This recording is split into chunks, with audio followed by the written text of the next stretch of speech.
omonganmu lurah lek cara aku ya ngelu ning sirah kuwi kok.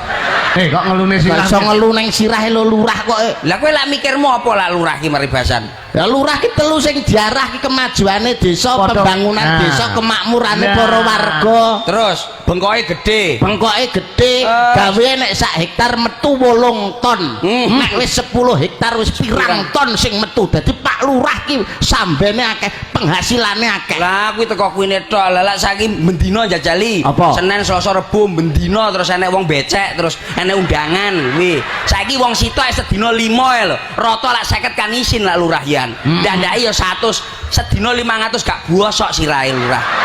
Nenek becekan to. Nenek becekan ya ngelu no. Akhire lurah ya ngelu ning sirah ya kuwi. Nenek becekan yo rasah teko to kok iso. Ya isin. Lah terus lurah terus enake ditutupi kerasa Indomaret napa piye lah liwat. Ngawur kowe. Ya isin lho lele.